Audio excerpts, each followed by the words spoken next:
Ketuh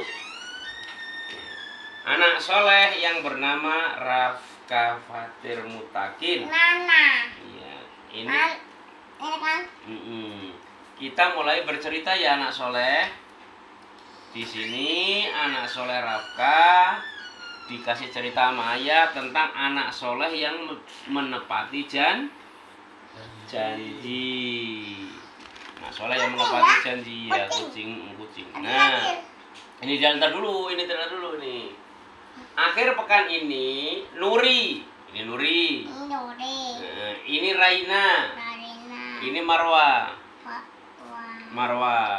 Berjanji untuk datang bersama ke pengajian anak-anak di masjid katanya. Janji ya, katanya gini. Janji ya, ini begini nih. Janji ya, janji katanya. Pesan Raina pada kedua temannya. Kata temannya ini siapa? Raina sama Marwa menjawab insya Allah. Jawab Nuri kepada dan Marwa kompak insya Allah. Jangan digangguin, Babu. Insya Allah ya Nuri, gitu katanya. Ada Keesokan harinya. Ada kucing ya. Iya ada kucing. Ini kucing ya. Iya. Tapi ada lagi kucing. Iya itu pakai jubah kucing. Nah, setelah tadi janji, siapa yang janji tadi? Nggak tahu. Yang janji tadi itu adalah Nuri sama Marwa. Jangan ganggu, Bako. Iya, insya Allah. Insya Allah. Iya, insya Allah ya Nuri. Jangan diganggu, Bako. Enggak ganggu. Nah, ternyata keesokan harinya pada yang dijanjikan tadi, Raina dan Marwa telah duduk berdampingan di dalam masjid bersama anak-anak yang lain. Ini ngaji nih. Diceritakan dalam pengajian itu dimulai pagi itu oleh Pak Ustadz. Dia bercerita tentang kisah-kisah binatang yang disebutkan di dalam Al-Qur'an.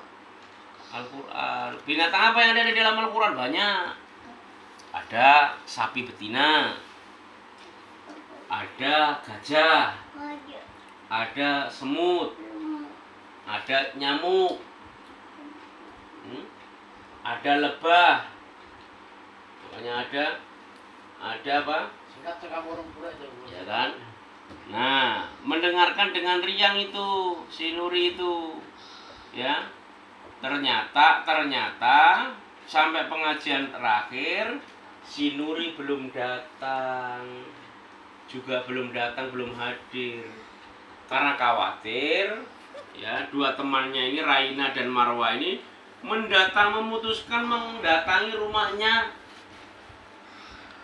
Nuri. Ternyata di rumah Nuri sedang asik menonton televisi. Maaf ya, katanya, acara kesukaanku sedang seru sekali. Katanya begitu. Kata si Nuri.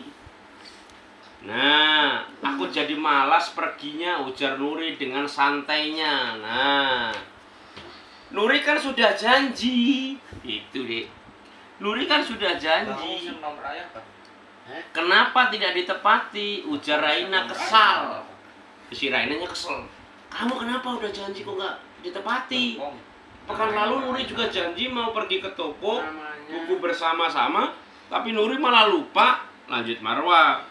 Nuri tersenyum kikuk sembari meminta maaf kepada kedua temannya. Nah, kalau begitu katanya, nanti sore kita pergi ke toko buku sebagai pengganti janji pekan lalu. Bagaimana Nuri? Menawarkan janji janji deh, kata dia ini. Janji deh, kalau kali ini aku pasti datang, kata Raina. Marwa saling memandang. Mereka menyaksikan janji Nuri.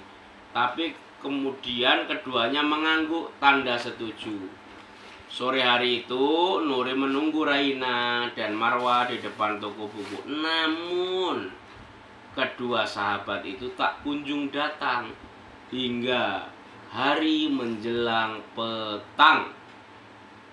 Dengan bersungut-sungut, marah berarti dia, Nuri pun memutuskan untuk pulang. Betapa kagetnya Nuri saat dia tiba di rumah, ternyata Raina dan Marwah sedang menanti kedatangannya di ruang tamu. Itu Nuri. Nah, keduanya asik ngobrol sambil menikmati teh dan kue yang disajikan oleh ibu. Nah, Nuri ingin marah ya. Tetapi dia ingat bahwa dirinya sendiri sudah berkali-kali mengingkari janji. Teman-temannya pun pasti kesal ketika dia tidak menepati janji. Ibu Nuri menyahut, tapi ya jangan membalas dengan cara begitu. Masa keburukan dibalas dengan keburukan yang lain. Sebagaimana di dalam Al-Quran, kata ini, di dalam Quran surat Fussilat ayat 40, surat ke-41 ayat 34. Apa bunyinya? Nih. Dan tidaklah sebanding kebaikan dan kejahatan itu. Tidaklah kejahatan itu dengan balaslah kejahatan itu dengan cara yang lebih baik. Maka serta-merta orang-orang yang antara engkau dan dia ada permusuhan